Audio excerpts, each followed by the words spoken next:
Asian میل ناظرین کو رشید راحل کا سلام. آپ دیکھ رہے ہیں ایشین میل پوڈ کاسٹ ٹاک. آج ہم نے اپنے اسٹوڈیو میں جس مہمان کو مدعو کیا ہے وہ ہے Jammu and Kashmir development and justice front کے چیف کوآرڈینیٹر جناب ڈاکٹر طلعت مجید الہی صاحب. الہی صاحب، ایشین میل پوڈ کاسٹ میں آپ کا خیر مقدم. شکریہ جناب. چونکہ آپ کے بارے میں سیاست اور نئے طرز کی سیاست جموں کشمیر میں آپ لا رہے ہیں، اس سے پہلے اس پہ بات کریں. پہلے آپ سے جاننا چاہتے ہیں کہ آپ ویلی کے کس علاقے سے تعلق رکھتے ہیں اور آپ کا تعلیمی سفر کہاں سے شروع؟ جی، میں ضلع پلوامہ کے ایک چھوٹا سا گاؤں ہے امنتی پورہ قصبے سے تعلق رکھتے ہیں. گوری پورہ میرے گاؤں کا نام ہے. ابتدائی تعلیم اصل میں میرے نانی حال میں ہوئی ہے. میں نانی حال میں رہتا تھا بچپن میں. Tral central public mission school تھا. 8th تک ہم نے وہاں پر تعلیم حاصل کی. پھر ملٹنسی کا یہ سٹارٹ دور ہو گیا تو پھر گھر والوں نے مجھے اپنے ہی گاؤں میں ایک سکول تھا، سرکاری سکول، اس میں تعلیم حاصل کی. تو پھر سری نگر میں بسکو میموریل سکول میں ہم نے 11ویں اور 12ویں کی تعلیم حاصل کی. پھر جب حالات زیادہ خراب ہونے لگے تو پھر والد صاحب میرے متعلق تھوڑا زیادہ ہی پریشان رہتے تھے، کیونکہ میں تھوڑا کچھ ایسی طبیعت میں اٹھنا بیٹھنا جو تھا وہ میری عمر سے جو لوگ تھے، میں بڑے تھے، ان کے ساتھ میں زیادہ وابستگی رہتی تھی میری. تو چونکہ جو حالات تھے تو ان کا اثر مجھ پہ زیادہ ہو گیا. تو پھر ان چیزوں کو دیکھ کے تو انہوں نے مجھے کہا کہ نہیں، میں آپ کو باہر ہی چھوڑوں گا. تو مجھے لگ رہا ہے کہ آپ یہاں پہ جو حالات ہے تو آپ باہر ہی پڑے. پھر ہم نے وہاں پر گریجویشن ایگریکلچر میں حاصل کی. پوسٹ گریجویشن ان ایگریکلچر میں الہ آباد ایگریکلچر انسٹیٹیوٹ سے کی. تو یہ تعلیمی سفر یہی رہا. بچپن میں جو ماحول گھر پہ تھا وہ تو جیسے وہ دیندار گھر ہوتا ہے. ہمارا گھرانہ جو تھا، میرے والد صاحب بڑے دیندار آدمی تھے، تو ان کی تربیت کی وجہ سے بھی تھوڑا دین کی طرف تھوڑا زیادہ ہی میرا کچھ شغف رہا. تو یہ ہمارے گھر کا ماحول تھا. سرکاری ملازم تھے، middle class, lower middle class میں ہی آپ سمجھ لیجیے کہ لور مڈل کلاس فیملی سے میں بلانگ کرتا ہوں. تو یہ ہمارا بچپن ہے. کیا وجہ ہے کہ آپ نے سرکاری نوکری چھوڑ کر سیاست میں آنے کا فیصلہ کیا؟ دیکھیے، 12ویں 95 تک جب میں گریجویشن کے لیے باہر گیا، اس کے بعد تھوڑا بہت میں جو سیاسی ماحول جو تھا، یا میرا شاید میں کہوں گا کہ میں شاید یہ میرے جین میں ہی تھا کہ کچھ میں سیاست کی طرف تھوڑا زیادہ ہی کچھ مائل تھا، یا سیاست کو دیکھ رہا تھا. یا گریجویشن کے دوران ہی میں ان چیزوں کی طرف تھوڑا، جب بھی میں اخبار پڑھتا تو ایڈیٹوریل میں زیادہ پڑھتا تھا. تو میرے والد صاحب کو بھی لگتا تھا کہ شاید یہ سیاست کی باتیں زیادہ کرتا ہے، یا سیاست کے بارے میں جتنے بھی یہ بیانات ہوتے ہیں ان کو میں تھوڑا قریبی نظر سے دیکھتا تھا. تو سیاسی ذہن آپ کہیں گے، اگر آپ یوں کہیں گے کہ سیاسی ذہن میرا بچپن سے ہی تھا. ہوتا ہے نا کہ کچھ چیزیں جو کسی کی شخصیت پہ کوئی پہلو تھوڑا غالب رہتا ہے، تو یہ سیاسی پہلو میری شخصیت پہ تھوڑا غالب ہی رہا ہے. تو یہی وجہ ہے کہ آپ نہیں، یہ وجہ نہیں ہے کہ میں نے اس وجہ سے سیاست میں ترجیح دی. میں نے کہا کہ سیاست کے ساتھ میرا ایک لگاؤ تھا، ہاں، شغف تھا میرا. لیکن بعد میں جب ہم کشمیر کی سیاست کے حوالے سے اگر دیکھیں گے تو کشمیر کی سیاست جو تھی، ہمارے یہ جو بچپن میں ہی جو ہم نے جو حالات دیکھے ہیں، شعور کی ہی آنکھ کھولی تو پھر یہاں کے جو حالات جو تھے تھوڑا مختلف تھے. تو ان سب پہ نظر رکھتا تھا میں، ان چیزوں کو دیکھتا تھا قریب، بڑے وہ گہرائی کے ساتھ ان چیزوں کی طرف میں دیکھتا تھا. تو پھر 2008 کے بعد پھر میرا ایک پالیٹکس پہ تو نظر رہتی تھی. پھر میں تھوڑا جیو پالیٹکس کی طرف تھوڑا مائل ہو گیا، تو میں نے تھوڑا جیو پالیٹکس کا تھوڑا مطالعہ کرنا شروع کر دیا. تو 2008 کے بعد جو پھر یہ ہم جیو پالیٹکس کا جب میں نے مطالعہ کرنا شروع کر دیا، تو پھر مجھے کشمیر کی طرف تھوڑا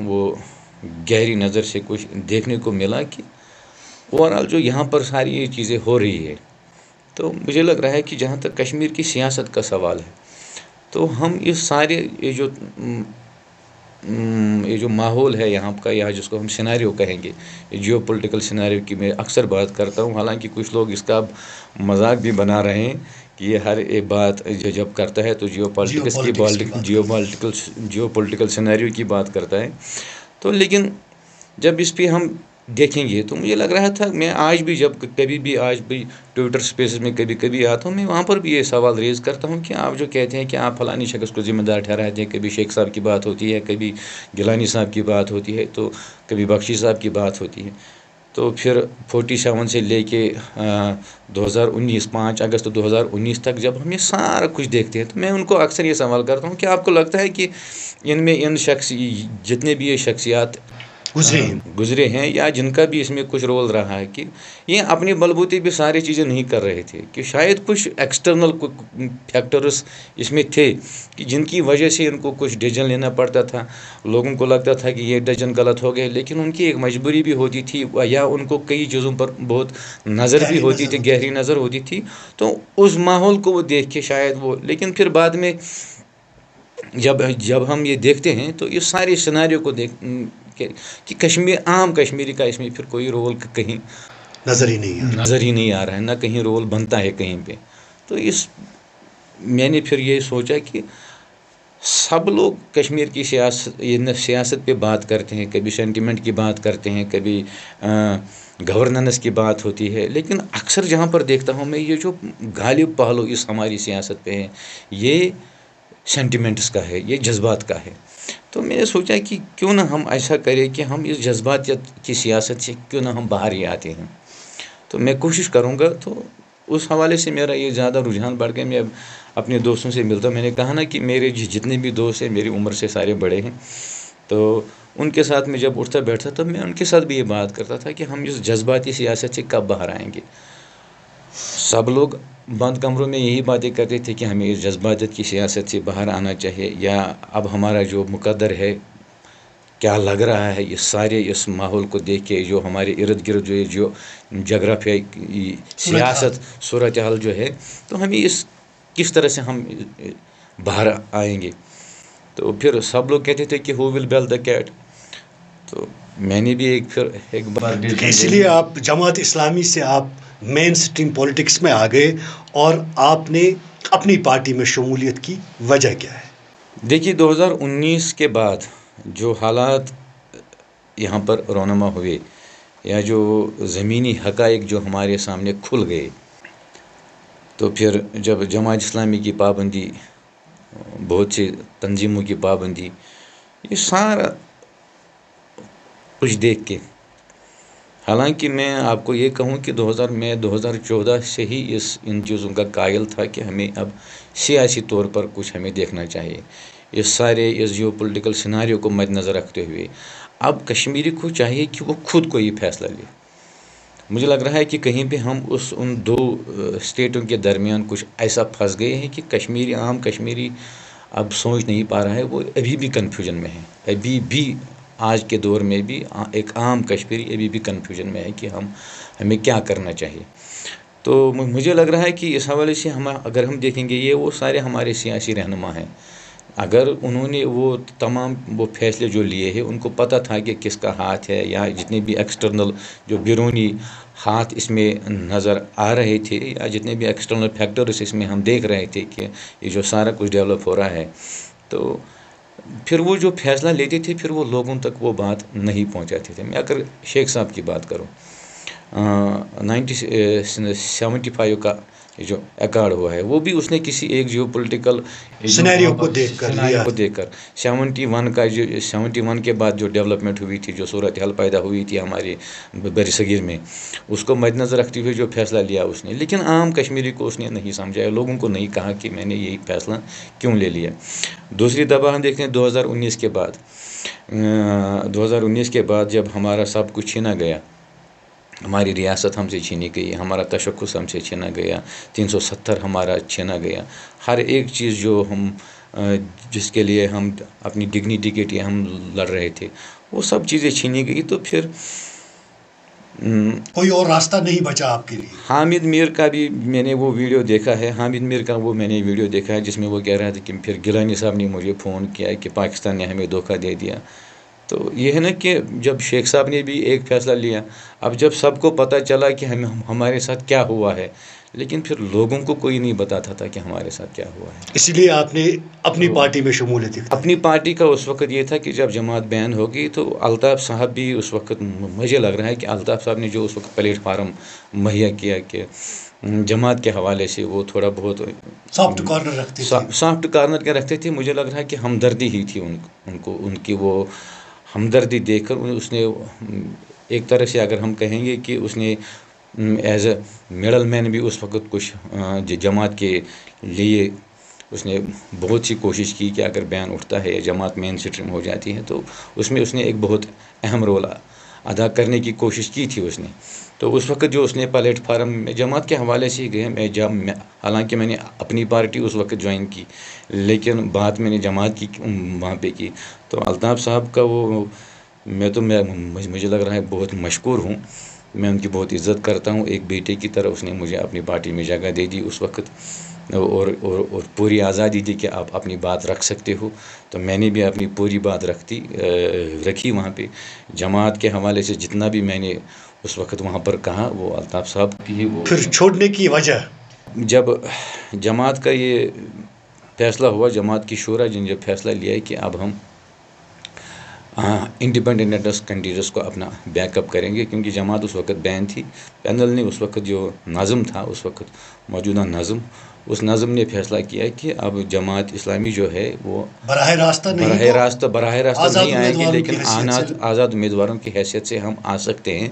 تو یہی وجہ تھی کہ ہم پھر اپنے پلیٹ فارم پہ. اس وقت بی جے پی کے جو اسٹیٹ پریزیڈنٹ تھے انہوں نے الزام لگایا تھا کہ یہ سب ہمارے آزاد امیدوار ہمارے کینڈیڈیٹ ہیں. تو کیا کہنا چاہتے ہیں اس بارے میں؟ دیکھیے، جماعت کا اس وقت اپنا موقف تھا کہ ہم الیکشن لڑیں گے. تو جب ہم انتخابی میدان میں آئے، حالانکہ میں نے اپنی پارٹی جوائن کرنے وقت بھی یہ کہا تھا کہ میں سیاست جو 2014 سے ہی میں سیاست کرنا چاہتا تھا، لیکن جماعت کے پلیٹ فارم سے کرنا چاہتا تھا. تو اس وقت جب وہ صورتحال پیدا نہیں ہوئی، تو جب اپنی پارٹی میں پھر جب واپس آئی تو جماعت نے جب یہ ڈیسائیڈ کیا کہ ہم بلا واسطہ جو ہے اب ہم آزاد امیدواروں کی حیثیت سے ہم ان کو بیک کریں گے، تو ان کو ہم میدان میں اتاریں گے. یہ اس وقت فیصلہ ہوا. پھر آپ کا جو سوال ہے جس چیز کی طرف آپ نے اشارہ دیا، وہ ہمارے انتخابی نتائج کے ساتھ تعلق رکھتا ہے. کہ اگر آپ کو لگتا ہے کہ جماعت کا اچھا خاصا ایک ووٹ بینک ہے یا جماعت کا ایک رول ہے، اہم رول ہے الیکٹورل پالیٹکس کے حوالے سے بھی، تو وہ نتائج، شاید آپ کا سوال ایسا ہونا چاہیے تھا کہ وہ نتائج کیوں برآمد نہیں ہوئے. تو اس کے لیے آپ کا سوال میں ہی جواب ہے کہ یہ جو اس وقت جو یہاں کی سیاسی تنظیمیں تھی، جو یہاں پر روایتی تنظیمیں تھی، جیسے نیشنل کانفرنس بھی ہے، پی ڈی پی ہے، بی جے پی بھی ہے. تو بی جے پی کا یہ رویندر رہنا صاحب کا یہ کہنا کہ ہم آزاد امیدواروں کے ذریعے سرکار بنائیں گے، تو یہ بھی ایک خدشہ لوگوں کے ذہنوں میں یہ پیدا ہوا کہ شاید جتنے بھی آزاد امیدوار ہیں شاید یہ سارے پراکسی ہے. این سی کا بھی این سی نے بھی جب ہر این سی کے مخالف میں بھی جو بھی یہاں پر کوئی پارٹی تھے تو ان کے خلاف سب پارٹیوں کے خلاف انہوں نے الطاف صاحب کو بھی یہ مورد الزام ٹھہرایا کہ یہ بی جے پی کا ہے، پی ڈی پی کو بھی ٹھہرایا. حالانکہ پی ڈی پی والوں نے خود جماعت اسلامی کی بنیاد پہ ہی جو جماعت کے ووٹ بینک سے ہی ہمیشہ جیتتے آ رہی تھی، تو انہوں نے بھی کہا کہ یہ پراکسی کینڈیڈیٹ ہے. تو یہ پراکسی کینڈیڈیٹ ہیں، ان کی وجہ سے بھی اچھا خاصا دھچکا مل گیا. تو یہ ہے کہ پھر جو جماعت سے جڑے لوگ ہیں، جو جماعت کے ہمدرد ہے یا جتنے بھی جماعت کے وہ رفیق ہیں، وہ بھی بیچارے تھوڑا اس وقت یہ جو ہے تذبذب کا شکار ہو گئے کہ شاید کچھ، کیونکہ جماعت بین تھی، کاڈر ہر ایک جگہ نہیں جا پاتا تھا. تو پھر الیکشن کے دوران ہی جتنا پاسبل ہوا کہ لیکن خدشات لوگوں کے ذہنوں میں ڈالے گئے، پیدا کیے گئے اور جان بوجھ کر پیدا کیے گئے، جس سے آپ جو کہتے ہیں کہ جو نتائج آنے تھے یا آنے چاہیے تھے تو وہ نہیں آئے. بقول آپ جماعت اسلامی کے ہی بنیاد پہ سیاسی محاذ کھولنا چاہتے ہیں یا کھول لیا ہے، لیکن کیا وہ خدشات لوگوں میں دور ہوں گے کہ آپ جماعت اسلامی منقسم کہیں نظر آ رہی ہے یا فل سپورٹ جو شعراء کا ہے وہ آپ کے ساتھ ہے؟ دیکھیے یہ منقسم ہونے کا سوال نہیں ہے یہاں پہ صرف یہ تھا کہ دیکھیے آپ ایک مثال میں آپ کو دے دوں گا. جیسے ہم صلح حدیبیہ میں دیکھتے ہیں جب رسول اللہ صلی اللہ علیہ وسلم نے کہا کہ احرام کھول دیجیے، میں اب اشارن میں کہوں گا بات، تو صحابہ بیٹھے رہے کہ وہ اپنا احرام جو ہے وہ نہیں کھول رہے تھے. تو ایسی ہی کچھ صورتحال یہاں پہ پیدا ہوئی کہ جماعت جس 87 سے 37 سال ہو گئے، تب سے 37 ایئرس کے بعد انتخابی میدان میں آ رہی ہے، اس حوالے سے بھی لوگ کچھ جو تھے تھوڑا تذبذب کا شکار ہو گئے. کچھ ان کے یا جو ہم کہیں گے کہ ان کے وہ کچھ لوگوں کے ذہن ابھی مطمئن نہیں ہو رہے تھے اس چیز پر. شورا نے جو فیصلہ لیا تھا وہ بات سبھی ارکان تک نہیں پہنچی تھی، نہ لوگوں تک پہنچی تھی.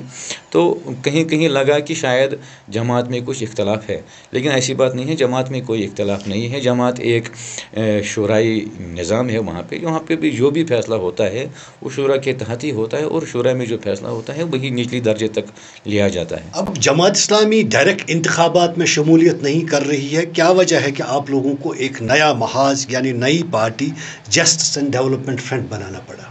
اس پہ ہم بحث بھی کر سکتے ہیں. ڈبیٹیبل کوشچن ہے کہ جماعت خود کیوں نہیں آتی ہیں، بحیثیت جماعت اسلامی کیوں نہیں آتی ہیں.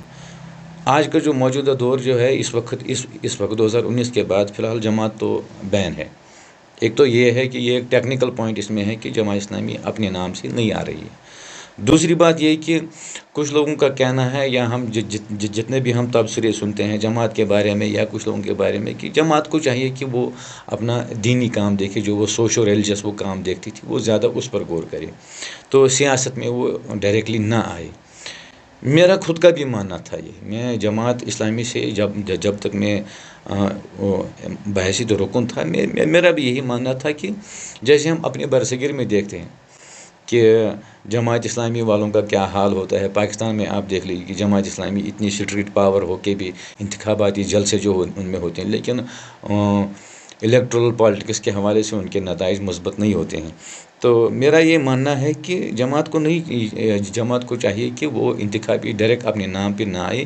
تو ایک اگر وہ کوئی سیاسی محاذ بحیثیت ایک سیاسی محاذ کے طور پہ سامنے آ رہی ہے، جس میں ہم ہر ایک اپنے معاشرے کے یا اپنے سوسائٹی کے لوگ ہیں، ہر ایک سے جڑے، ایک وہ یونائٹڈ فرنٹ کی طرح جو ہے وہ کام کرنا چاہیے. جتنے بھی دینی تنظیمیں ہیں ان کو بھی ساتھ لے کے چلے. جتنے بھی ہمارے یہاں پر یہ جو باقی لوگ ہیں یہاں پر، ہم جس کو کہتے ہیں مائنارٹیز ہیں، ہندو ہے، سکھ ہے، مسلمان ہیں، ان سب کو ساتھ لے کے چلے تو ایک پولیٹیکل محاذ لے کے سامنے آئے. تو ہم کوشش کریں گے اسی حوالے سے. اس لیے میں کہہ رہا ہوں کہ جماعت اسلامی ڈائریکٹ یہ بحیثیت جماعت اسلامی نہیں آ رہی ہے، ایک سیاسی محاذ لے کے آ رہی ہے. جماعت اسلامی پہ بہت سارا الزام عائد ہوتا ہے کہ انہوں نے جب یہاں 90 میں ملیٹنسی سٹارٹ ہو گئی، یہاں بہت سارے ذمہ دار ہیں وہ جو یہ خون گرا ہے ندی نالوں میں، پہاڑوں پہ اور سڑکوں پہ، تو اس کے لیے جماعت اسلامی کو بہت سارا ذمہ دار قرار ٹھہرایا جاتا ہے. کیا لوگ آپ کو یہ سب کچھ تسلیم کر کے آپ کو ووٹ دیں گے؟ دیکھیے یہ سراسر مجھے لگ رہا ہے کہ یہ سراسر ناانصافی ہوگی کہ اگر ہم سارا کچھ جماعت کو ہی مورد الزام ٹھہرائیں. جب میں نے مین اسٹریم پالیٹکس جوائن کی، جو میری پہلی پریس کانفرنس تھی، اس میں بھی میں نے یہی کہا کہ جماعت کا بندوق لانے میں یہاں کوئی رول نہیں تھا، اور یہ حقیقت ہے. اگر کوئی اس حقیقت سے کوئی منہ موڑ لینا چاہتا ہے تو وہ دوسری بات ہے، لیکن یہ ایک حقیقت ہے کہ جماعت کا بندوق لانے میں یہاں پر کوئی رول نہیں تھا. جماعت کی شورا نے کبھی بھی بندوق اٹھانے میں کبھی بھی کوئی وہ اپنی رضامندی نہیں. لیکن جمعیت المجاہدین اور حزب المجاہدین کو اپنا فوجی بازو تو انہوں نے. میں ہر ایک بات بتاؤں گا. حقیقت جو ہے، دیکھیے آپ حقیقت لوگوں کے سامنے نہیں چھپا سکتے ہیں. حقیقت جو ہے وہ مان لینی چاہیے. اگر کہیں پہ غلطی ہوئی ہے تو انسان کے اخلاق یہی ہے کہ جہاں پہ غلطی ہوئی ہے آپ کہیں کہ ہم سے غلطی ہوئی ہے. یا میں عرض کر رہا تھا کہ جماعت کا بندوق لانے میں یہاں پر کوئی رول نہیں تھا. پھر جب یہاں پر کشمیر میں حالات ہوئے, بندوق یہاں پر آیا, تو یہ پھر سب کو پتہ ہے کہ اس میں خالی جماعت اسلامی ہی نہیں, اس میں ہر ایک بحثیت ایک کشمیری اس میں انوالو ہو گئے. انفرادی طور پہ جماعت کے لوگ بھی اس میں انوالو ہو گئے. 92 تک, جب تک حزب المجاہدین یا ماسٹر آسن ڈار کا سرفیس پہ آنے سے پہلے, تب تک جماعت کا اس میں کوئی رول نہیں تھا اور نہ کہیں جماعت نظر آ رہی تھی اس حوالے سے. ماسٹر آسن ڈار کا یہ کہنا کہ ہم جماعت کی عسکری بازو ہے, وہ پچھلے انتخابات میں بھی غلام قادر لون صاحب جو قائمی جماعت ہے اس وقت, انہوں نے بھی وہ بات واضح کر دی کہ اس وقت جو غلطی ہم سے ہوئی کہ ہمیں اس بات کی تردید جو کرنی تھی اس وقت نہیں کر پائے. اس کی وجوہات ہیں. میں آپ کو ریسنٹلی ایک ایگزامپل دے دوں گا کہ جب کاشانی صاحب امیر جماعت تھے, کیونکہ میں کاشانی صاحب کے دور میں ہی مستعفی ہوئے تھے, وہ تو 2014 میں ہوا. کاشانی صاحب کے ہاتھ کا ہی میں یعنی اسی نے مجھے انٹرویو کیا تھا جب میں رکن بنا تھا. تو کاشانی صاحب نے ایک سٹیٹمنٹ دیا تھا, تو شام کو اس کے گھر ایک پارسل پہنچا جس میں بلیٹ تھا وہاں پہ. تو یہ تو سیدھی دھمکی تھی کہ آپ کو کیا کرنا چاہیے. تو اسی طرح سے جب اس وقت کے امیر جماعت جو غلام نبی حکیم جو تھے, تو جب انہوں نے پلوامہ وانی مسجد میں جو خطاب کیا اس وقت, جب لوگ اس کے پاس گئے, کیونکہ میں نے یہ باتیں اپنے ہی دوستوں سے سنی ہے کہ جب ہم سارے لوگ وہاں پر گئے حکیم صاحب کے ہاتھ کہ آپ بندوق کا سپورٹ کیوں نہیں کرتے ہیں, تو انہوں نے کہا کہ میں ہر ایک سے کیسے بات کروں گا, میں تو ایک ہی دفعہ بات کروں گا, میں کل پلوامہ آ رہا ہوں, جمعہ ہے, تو میں وانی مسجد میں اس نے جمعہ خطاب دیا. تو اس نے واضح کر دیا کہ اگر ہم ہندوستان یہ جو جمہوری ملک ہیں, اگر ہمیں یہ چیزیں ان چیزوں کی ضمانت ملتی ہے, ہمارے دین پہ چلنے کی ضمانت ملتی ہے, جتنے بھی یہ جو ایک سٹیٹ کا جو حق ہوتا ہے یا فرض ہوتا ہے کہ ایک سٹیٹ کے باشندے کو اس کی عزت, اس کا مال اور اس کی جان کی جہاں پر ضمانت ملے, تو ہمیں ان چیزوں سے کوئی پرواہ نہیں ہے. تو پھر آپ دیکھتے ہیں, آپ کو بھی معلوم ہوگا کہ دوسرے دن حکیم صاحب کے خلاف جتنے بھی بیانات آئے, الجہاد تھا یا حزب المجاہدین تھا, تو ایک ایسا ماحول پیدا ہو گیا کہ پھر کوئی سچ بات کہنے کرنے کے لائق نہیں تھا. آپ دیکھتے ہیں نا کہ جتنے بھی حریت کانفرنس کے لوگ یا جتنے بھی کچھ لوگ تھے, یا اس وقت جو بھی کچھ حقائق کو تسلیم کرنا چاہتے تھے, یا کبھی کبھار کچھ ایسی بات کرتے تھے کہ جو اس وقت ہونا چاہیے تھا یا بات ہونی چاہیے تھی, تو اس وقت ان کو لیبلائزڈ کیا جاتا تھا, لیبل دی جاتی تھی ان کو, یا کچھ لوگوں کو مارا گیا. جب وہ چیزیں کوئی انسان دیکھتا ہے کہ ان کا انجام, سچ بولنے والوں کا انجام کیا ہو رہا ہے, تو سب لوگ 2019 کے بعد ایک ماحول بن گیا. آپ اس کا کریڈٹ کس کو دینا چاہتے ہیں یا کس کو نہیں دیں گے, یہ تو لوگ اس کے نام نہ لیں, لیکن سب کو پتہ ہے کہ جو 2019 کے بعد جو حالات پیدا ہوئے تو پھر لگا کہ ہمیں اب سامنے آنا چاہیے. اب جسٹس اینڈ ڈیولپمنٹ فرنٹ سامنے آ گیا. دوسرے الفاظ میں یہ کہیں گے کہ جماعت اسلامی جو ممنوع تنظیم ہے, اس کے آپ فوجی بازو اب زمینی سطح پہ کام کر رہے ہیں ایز اے پولیٹیشین.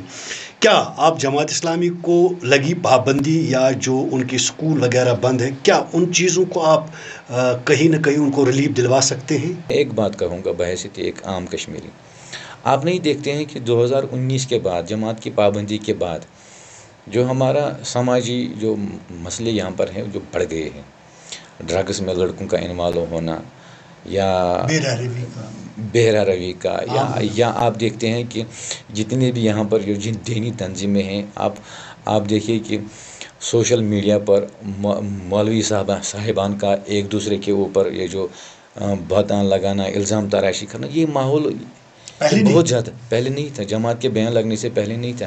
کہیں نہ کہیں جماعت کا وہ سماج میں ایک سماجی رول تھا جو جماعت نبھا رہی تھی.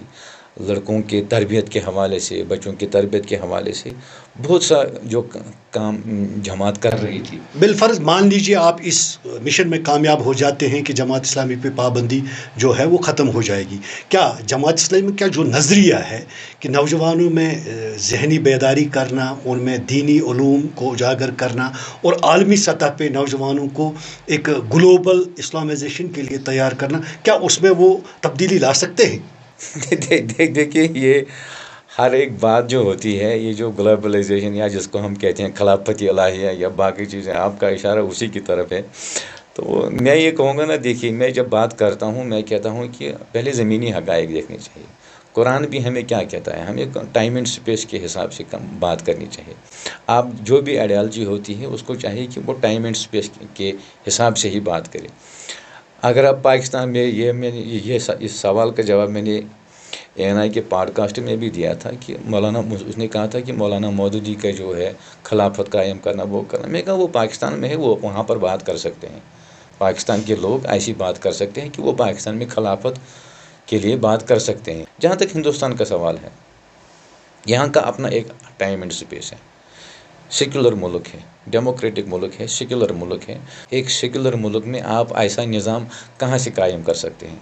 سیدھی سی بات ہے، اس پہ کوئی وہ خوش فہمی میں انسان نہیں رہنا۔ ہاں کوئی خواب دیکھ سکتا ہے تو خواب دیکھنے میں کیا ہے، کیا حرج ہے کہ کوئی اگر خواب دیکھ سکتا ہے۔ ارے آپ کا کہنا ہے کہ جماعت اسلامی تبدیلی لائے گی؟ جماعت اسلامی جو ہے، جماعت اسلامی اپنے ٹائم اینڈ اسپیس میں کام کرے گی، اپنے ٹائم اینڈ اسپیس میں، ٹائم اینڈ اسپیس میں وہ باہر نہیں نکلے گی، اپنے اس دائرے کے تحت جو اب ہمارا ماحول ہے اس حساب سے اب نوجوانوں میں دینی اخلاقی بیداری کرے گی، تعلیمی بیداری لائے گی۔ وہ جوانوں کو ہم اس نہج پہ ڈالیں گے جو میں بار بار کہتا ہوں کہ ہمیں ایجوکیشن اور اکنامی پہ دھیان دینا چاہیے۔ ہمیں دین ہمیں کیا سکھاتا ہے؟ دین ہمیں اخلاقیات سکھاتا ہے۔ تو ان اخلاقیات کو فروغ دینے میں جو جماعت کام کرے گی، یا بحیثیت اگر ہم JDF بھی بات کریں گے تو ہمارے پہلے جو اہداف ہوں گے وہ جوانوں کی تربیت کے حوالے سے ہی ہوں گے۔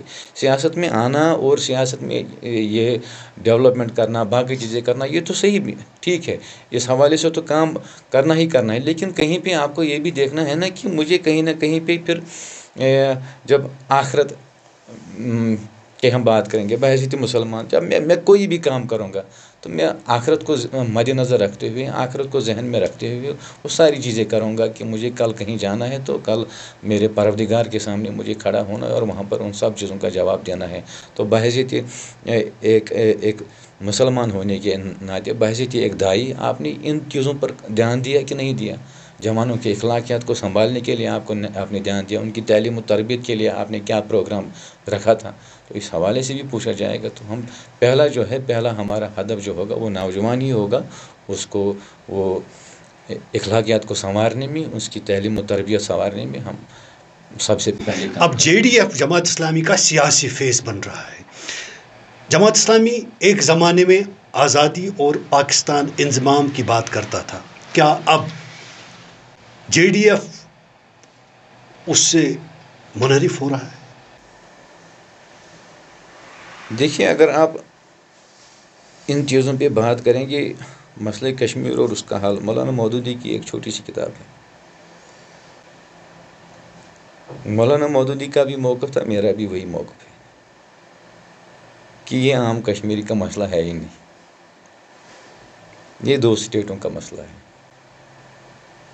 وہ یونو کی بھی بات بھی کرتا تھا، یونو کی بات کرتا تھا، وہ ان سب چیزوں کی بات کرتا تھا۔ جب وہ لاسٹ پہ پہنچا تو پھر یہ بات بنتی ہے 2 اسٹیٹوں کے درمیان۔ میرے ماننے یا نہ ماننے سے کوئی سوال پیدا نہیں ہوتا ہے کہ میں مسئلہ کشمیر کو مانتا ہوں یا کچھ نہیں کرتا ہوں۔ دیکھیے، بھارت کے وزیر داخلہ امت شاہ جی، یا بھارت کے وزیر دفاع جو ابھی ریسنٹلی جموں آئے تھے، راجناتھ سنگھ جی، انہوں نے خود کہا کہ ہم پی او کے جو ہے اس کو ہم واپس لانا چاہتے ہیں۔ جب وہ اس کشمیر والے حصے کی بات کریں گے تو سیدھی سی بات ہے، پھر کہیں نہ کہیں مسئلہ ان 2 ملکوں کے درمیان ہے۔ سیدھی سی بات ہے، ان 2 ملکوں کے درمیان کوئی مسئلہ ہے جس پہ وہ بات کرنا چاہتے ہیں۔ ہمارا رول کیا بنتا ہے؟ بحیثیت ایک عام کشمیری، ہمارا رول اس میں ہے ہی نہیں۔ تو ہم اس حساب سے کریں گے. ہاں 2 ملک ہیں, ان کے بہت سے مسائل ہیں, اگر یہ مسئلہ بھی وہ آپس میں بیٹھ کے حل کرنا چاہتے ہیں یا آپس میں بیٹھ کے یا کیسے بھی کریں, جو بھی ہوگا یہ 2 اسٹیٹوں کے درمیان ہوگا. تو عام کشمیری کا فیصلہ, عام کشمیری کا اس میں کیا ہے. عام کشمیری نے دیکھا 37 سال کے بعد 1.5 لاکھ نوجوان جو ہے قبرستانوں میں پہنچے, کیا حاصل ہوا. یہ بحثیت ایک عام کشمیری میں کہوں گا کہ 1.5 لاکھ نوجوان قبرستانوں میں اس وقت ہے. تو مزید جو ہے کہ ہم چاہتے ہیں کہ اب ہمارا نوجوان جو ہے وہ ان چیزوں میں اب ہم اس کو کنزیوم نہیں ہونے دیں گے, اس کو ہم کنزیوم نہیں ہونے دیں گے. 2 اسٹیٹوں کی لڑائی ہے, تو اس میں وہ 2 اسٹیٹ آپس میں بیٹھیں, آپس میں بات کرے کہ کیا مسئلہ ہے ان کو, لیکن not at the cost of the Kashmiri. ایک کشمیری کی قیمت پر یا ایک کشمیری نوجوان کی قیمت پر یہ سب چیزیں آپ مت کرو. یعنی آپ بھی یہاں پہ پہنچ رہی ہے ایز JDF چیف کوآرڈینیٹر کہ یہ جو 3 دہائیوں کی جنگ و جدل تھی یہ ایک آوارہ گردی تھی. آوارہ گردی میں نہیں کہوں گا سر, میں آوارہ گردی اس لیے نہیں کہوں گا کہ دیکھیے اس وقت جو یہ جو مسئلہ تھا, جو مسئلے کو جو رنگ دیا گیا, مسئلے میں ان لوگوں کے پاس بھی بیٹھا ہوں جنہوں نے کہا کہ میں نام نہیں لینا چاہتا ہوں کیونکہ نام لینا اچھا نہیں رہے گا, کہ جب یہاں پر یہ ملیٹنسی سٹارٹ ہو گئی, جو اس وقت آزادی کی بات ہو رہی تھی, اس وقت صرف آزادی کی بات ہو رہی تھی کہ ہم ہندوستان سے الگ ہونا چاہتے ہیں. تو انہوں نے کہا کہ یہ جو پھر ہم نے اس میں جو اسلام لایا, پھر ہم نے اسلام کی بات کی, الحاق پاکستان کی بات کی. تو مجھے لگ رہا ہے کہ عام کشمیری اس وقت پھر کنفیوز ہو گیا, میرا نوجوان کنفیوز ہو گیا جب اس میں اسلام کا نام, اسلام کا رنگ اس میں جب بھر دیا گیا, پھر یہ جہاد بن گیا. تو پھر ان چیزوں کو مد نظر رکھتے ہوئے پھر وہ جو لوگ اس میں گئے, کچھ ذہن میں کچھ سوچا ہوگا دین کے اعتبار سے, اس آخرت کے اعتبار سے, انہوں نے جو چیزیں پھر شروع کر دیا. میں کہتا ہوں کہ اس وقت جو ماحول بنا, اس وقت جو ماحول اس وقت بنایا گیا, اس وقت وہ جہاد کا ماحول جو باقی چیزیں تھیں, لیکن اس میں کہیں نہ کہیں اسٹیٹ کا بھی ہوتا ہے نا, عمل دخل اسٹیٹ کا. اب ہم دیکھتے ہیں کہ وہ سارا کچھ 9 مئی 2023 کے بعد جو ہمارے سامنے جو پھر صورتحال سامنے آئی, 9 مئی آپ سمجھ لیجیے, 9 مئی بالکل انتخابات ہوئی, انتخاب ہمارے پڑوس میں جو پھر حالات ہوئے, جو پھر عمران خان کے ساتھ جو پھر ہوا, جو یہ ساری چیزیں, تو لوگ تو سوچنے پہ مجبور ہو گئے نا کہ آخر ہمارا ہمدرد کون ہے. اب آپ نے پوری طرح سے شفٹ کیا ہے, ذہنی طور بھی اور جسمانی طور بھی آپ میدان میں آ گئے ہیں. کیا سینٹرل گورنمنٹ آپ کا یہ سارا کچھ دیکھ کر, جو آپ کا پیچھے 30 سالوں کا کیریئر رہا ہے, جب آپ کی میں بات کر رہا ہوں, میں آپ کی تنظیم کی بات میں سمجھ رہا ہوں, کیا وہ آپ کو تسلیم کریں گے, آپ کو سپورٹ ملے گا؟ دیکھیے یہاں تک اس میں ہمارا ہی ہاتھ نہیں رہے گا. اس میں مجھے لگ رہا ہے کہ ملک کے سربراہ کو یا ملک کے اسٹیبلشمنٹ کو ان کو اب دیکھنا چاہیے کہ ایسی بہت سی چیزیں تاریخ میں بہت سی چیزیں ایسی ہوئی ہے کہ ریاست کے خلاف کوئی ایجیٹیشن چلی ہو یا ریاست کے حوالے سے یا کوئی الگ ہونا چاہتا ہے, تو ایسا کون سا مسئلہ ہے جو آج تک حل نہیں ہوا ہے. حل کرنے پہ آئے تو ہر ایک مسئلہ حل ہو سکتا ہے. اسی طرح یہ جو یہاں پر جو سیاسی مسئلہ تھا, یہ بھی اب جماعت کا ایسے آنا, اب جب جماعت کا ہی نہیں, میں کہہ رہا ہوں کہ پورے کشمیریوں کا جو اس میں انتخابات میں حصہ لینا, جماعت کا انتخابات میں حصہ لینا, لوگوں کا بڑھ چڑھ کے نوجوانوں کا جمہوریت پہ یقین کرنا, تو اس میں چاہے مرکزی سرکار کو چاہے کہ وہ اس کو ریسپروکیٹ کرے, اسی تہدیلی کے ساتھ ریسپروکیٹ کرے. اور ان کو بھی اب مجھے لگ رہا ہے کہ اب ان کو بھی جو ان کے جو ذہن ہے وہ بدلنے چاہیے, کشمیری کے حوالے سے وہ بدلنے چاہیے. اور جیسے ہم کہتے ہیں کہ دل اور دلی کی دوری, اکثر بات کرتے ہیں, ہمارے ہوم منسٹر بات کرتے ہیں, پرائم منسٹر بات کرتے ہیں, لیکن آج تک میں اب یہاں سے میرا سوال ہے کہ 47 سے لے کے آج تک, چلیے ہم ایک الگ میدان میں تھے, لیکن 47 سے 2019 تک جتنے بھی یہاں پر جو روایتی سیاستدان ہیں، جو مین اسٹریم پارٹی ہے، کیا کسی نے آج تک یہ دلی کی دوری کو دور کیا ہے؟ جب بھی انتخابات آتے ہیں اس دلی کی دوری کو وہ ہمیشہ اس کو بڑھانا چاہتے ہیں اپنے تقاریر میں، اشتعال انگیز نعروں کے ذریعے، سینٹیمنٹ بھڑکا کے، سینٹیمنٹ لوگوں کے اذہان میں سینٹیمنٹ ڈال کے اس کو ہمیشہ بڑھایا گیا۔ تو یہ جو ہمارے صدر محترم جو ہے، انہوں نے وہاں پہ تقریر کی، کولگام میں جو انہوں نے تقریر کی، ہماری سیاست جو ہوگی وہ اشتعال انگیز نعروں پہ نہیں ہوگی۔ ہم سیاست کی بات کریں گے، ہم دل اور دلی کی دوری جو ہے وہ اس کو ہماری طرف سے جو رول بنتا ہے، مرکزی سرکار کی طرف سے جو رول بنتا ہے، جب دونوں ایک دوسرے کی طرف بڑھیں گے تو اس میں پھر مجھے لگ رہا ہے کہ یہ مرکزی سرکار کو اب ایسا دکھانا چاہیے کہ اب ہم وہ بھی واقعی وہ چاہتے ہیں کہ یہ جو دوری ہے یہ دور ہونی چاہیے۔ جے ڈی ایف کل کی تاریخ میں اقتدار سنبھالتی ہے، عوام اس کو مینڈیٹ دیتی ہے، کیا ترجیحات ہوں گے؟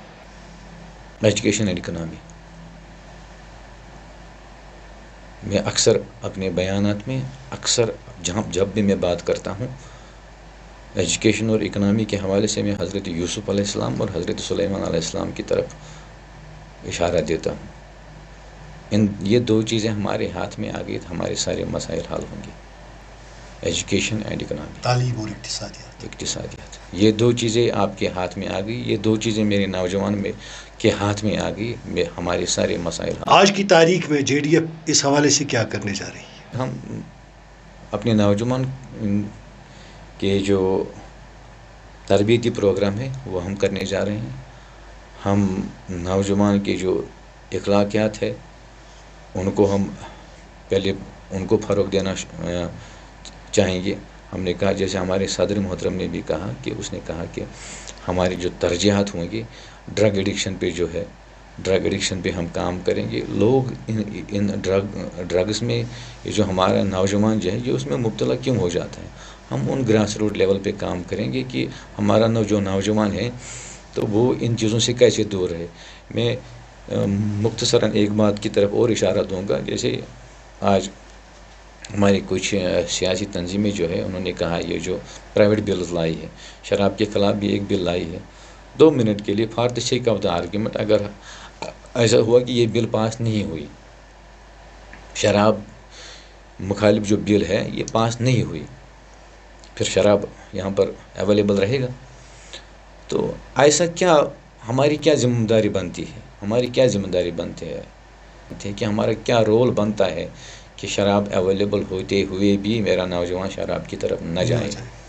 ہماری تو دوگنا ذمہ داری بڑھتی ہے اس وقت، ہم اس پہ کام کریں گے۔ دیکھیے یہاں پر شراب کہاں نہیں بکتا ہے، پاکستان میں مائنارٹی کے نام پہ بکتا ہے، میجارٹی پیتی ہے، تو یہاں پہ ٹورسٹ کے نام پہ شراب آئے گا تو لوگ تو جائیں گے ادھر۔ اب اگر مائنارٹی کے نام پہ ہی یہاں پہ لائے، لیکن لوگ تو جاتے ہیں ادھر، یہاں لوگ ہو سکتے ہیں اللہ نہ کرے، اللہ بچائے ہم سب کو۔ تو میرے نوجوان کو میں کیا تربیت کروں، میں ہماری تربیت کیا ہونی، بحیثیت ایک پیرنٹ کے، بحیثیت ایک اپنے معاشرے کے ایک فرد کی حیثیت سے ہمارا کیا رول بنتا ہے کہ ہم وہ تربیتی پروگرام دیں، وہ تربیتی پروگرام اپنے نوجوان کی ایسی تربیت کریں کہ وہ شراب اویلیبل ہو کے بھی نہ اس کی طرف نہ جائیں۔ ڈاکٹر طلعت صاحب کو سیاست کے علاوہ کن چیزوں کا شوق ہے؟ میں زیادہ تر میں اسی میں زیادہ رہتا ہوں، بزی رہتا ہوں، لیکن اس کے علاوہ بھی میں گھر پہ جو ہے میں گارڈننگ کرتا ہوں، زمینداری میں خود کرتا ہوں، میں زمین پہ جاتا ہوں، ہر ایک کام گھر کا کرتا ہوں، ہر ایک کام جو بھی گھر کا جو کام ہے وہ اسی میں تھوڑا پھر بزی رہتا ہوں۔ سیاست سے فارغ ہوتے ہوئے باقی مصروفیات میں، ان مصروفیات کے باوجود بیوی کا ہاتھ بھی بٹاتا ہوں، کبھی کچن میں جانے کا موقع ملا؟ میں نے وہی کہا کہ بیوی کا ہاتھ بھی بٹاتا ہوں، نہیں میں جھاڑوں بھی دیتا ہوں کبھی کبھی جب وہ بزی ہوتی ہیں زیادہ، میں کپڑوں میں استری بھی کرتا ہوں، بچوں کے کپڑے بھی دھوتا ہوں، اپنے والدین کے کپڑے بھی دھوتا ہوں۔ تو جب میں بیگم کبھی زیادہ مصروف ہوتی ہیں تو یہ کام میں سب اس کو جو بھی وہ کام جو بھی گھر میں کام ہوتا ہے ان ہر ایک کام میں ہاتھ بٹاتا ہوں۔ نظریاتی طور آپ تو مولانا مودودی کے مطلب متاثر ہوں گے ہی، لیکن شاعر کون پسند ہے آپ کو؟ شاعری کی طرف میرا زیادہ رجحان نہیں ہے. ہاں یہ تصوف کے ساتھ میرا ایک لگاؤ ہے. صوفی کلام میں ٹھیک ٹھاک سنتا ہوں. جو بھی کوئی ہو کشمیری صوفی جتنے بھی یہ صوفی کلام ہے وہ میں سنتا ہوں. علامہ اقبال کا میں تھوڑا زیادہ ہی اگر آپ کہیں گے تو یہ تو ایک بہت بڑی تبدیلی مجھے نظر آ رہی ہے کہ ایک جماعت اسلامی کی رکن ہونے کے باوجود صوفیانہ کلام سننا اور صوفیوں کے ساتھ یہ جماعت اسلامی کو آپ مجھے لگ رہا ہے کہ کیا جماعت اسلامی کے لوگوں میں یہ مزاج نہیں ہوتا ہے کہ وہ اس قسم کے کلام سنے یا اس قسم کے کلام پڑھیں. یہ ایسی ہی بات بنائی گئی ہے کہ یہ چیز کاشر کو مانا ہے جو جماعتی کرنے ذریعہ ہو چیز کی ہیں.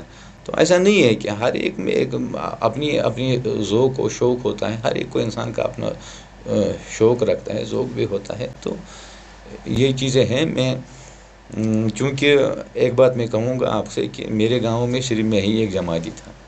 میرے خاندان میں بھی کوئی جماعتی نہیں تھا. میں ہی ایک فرد تھا جو جماعت کے ساتھ جو وابستگی رہی ہے. ہمارا خاندان جو ہے صوفی خاندان ہے. صوفی زیادہ تھے. میرے والد صاحب کے جو دادا جی تھے وہ بہت بڑے صوفی بزرگ بھی رہے ہیں. تو ان کا وہ پیر مریدی کا کیا نام تھا ان کا نام خضر علائی تھا.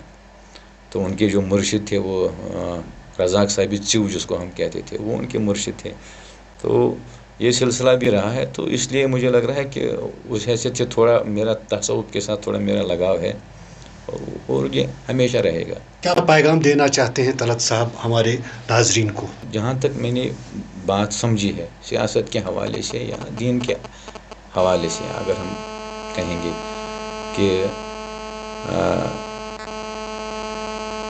جو بھی کام کرنا ہے, جو بھی ہم کوئی کام کریں گے, چاہے وہ سیاست میں کریں یا سیاست کے باہر جو کریں, آخرت کو انسان مد نظر رکھتے ہوئے کرنا چاہیے کہ مجھے ہر ایک بات کا جواب اللہ کے سامنے دینا ہے. سیاست کے حوالے سے میں یہی کہوں گا کہ زمینی حقائق کو مد نظر رکھتے ہوئے انسان کو سیاست کرنی چاہیے.